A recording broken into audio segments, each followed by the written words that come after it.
Bismillahirrahmanirrahim.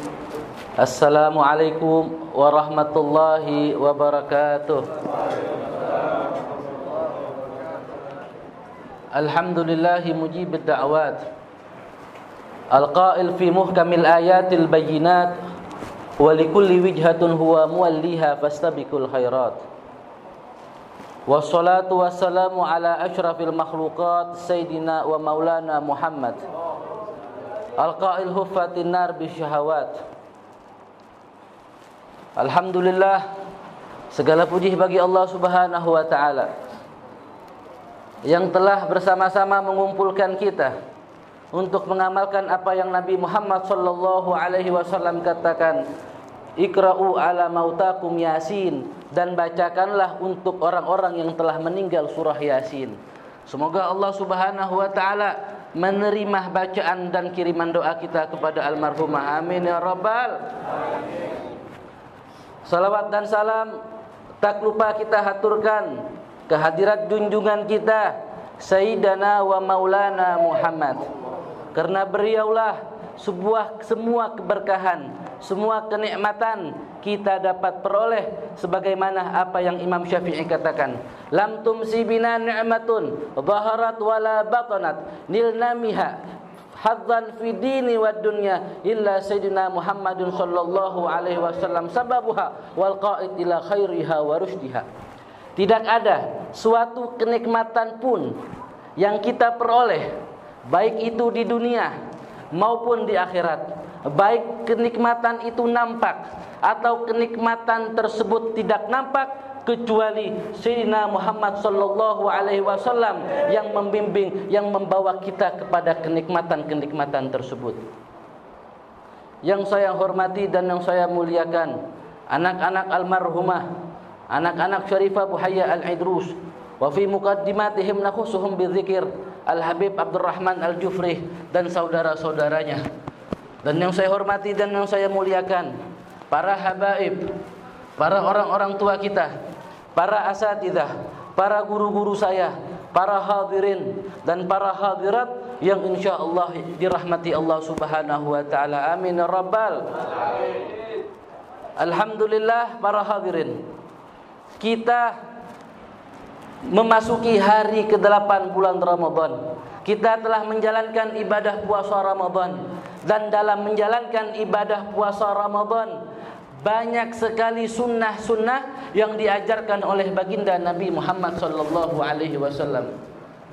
Di antaranya satu para hadirin, yaitu ta'jilul fitr, yaitu mempercepat buka setelah yakinnya masuk waktu. Dalam hal ini para hadirin, para fuqaha menyebutkan disunnahkan mempercepat untuk berbuka setelah masuknya waktu bersandarkan kepada hadis Nabi sallallahu alaihi wasallam. La yazalun nas fi khair.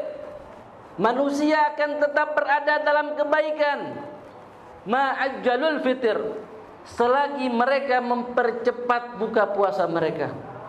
Dalam Ustadz Ahmad diriwayatkan, la tazalu ummati fi khairin, umat saya akan tetap berada dalam kebaikan selagi mereka mempercepat buka puasa.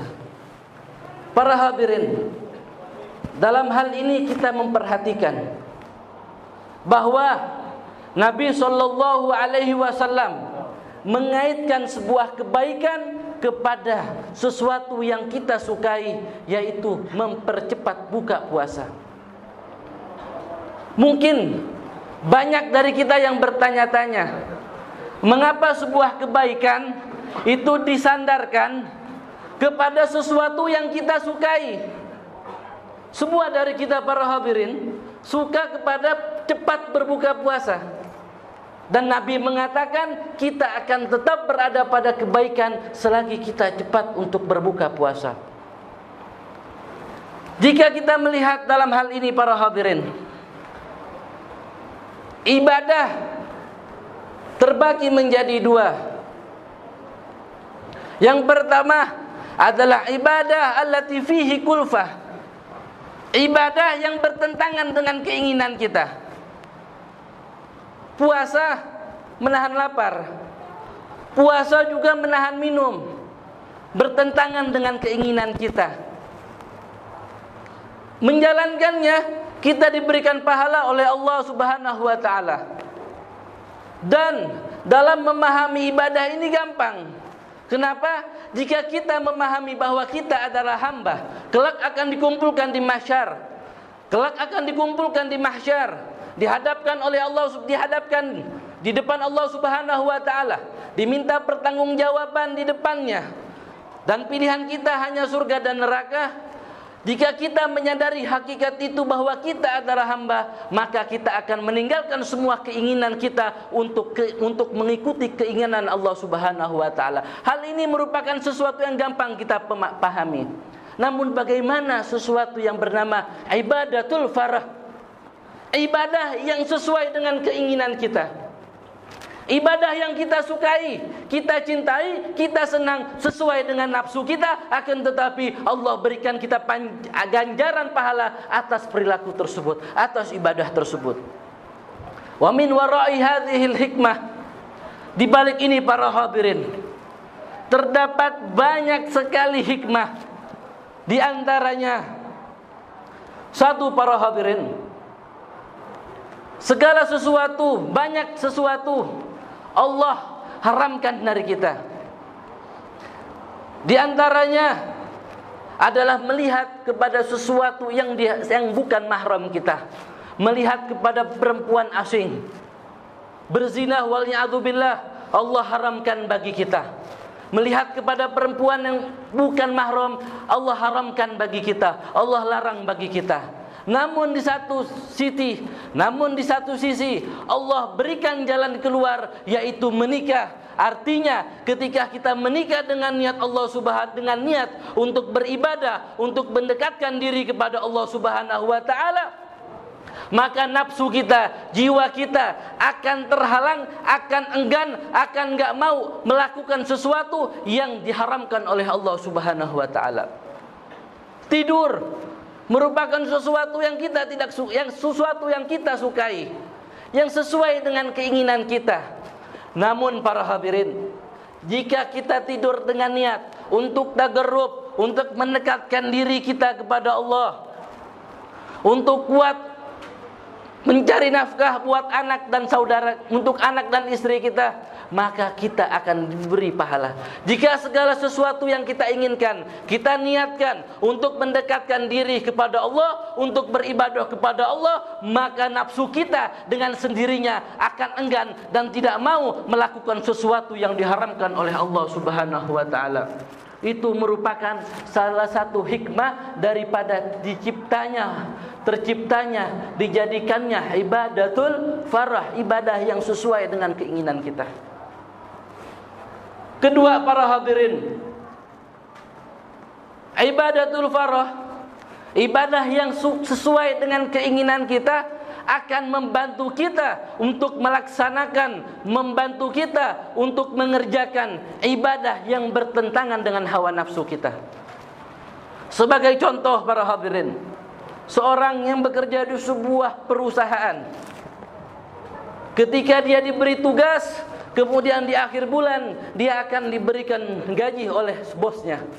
Kemudian bulan berikutnya dia diberi tugas untuk pergi bertugas di tempat hiburan, di tempat bagus, di tempat yang dia sukai. Selepas dari situ, tentunya karyawan tersebut akan semangat mengerjakan pekerjaan yang berat, yang tidak sesuai dengan keinginannya. Dan Allah Subhanahu wa taala yang menciptakan kita, yang menciptakan manusia, mengetahui tabiat kita, sehingga dengan itu Allah Subhanahu wa taala menjadikan ibadatul farah sebuah ibadah, namun ibadah tersebut sesuai dengan keinginan kita.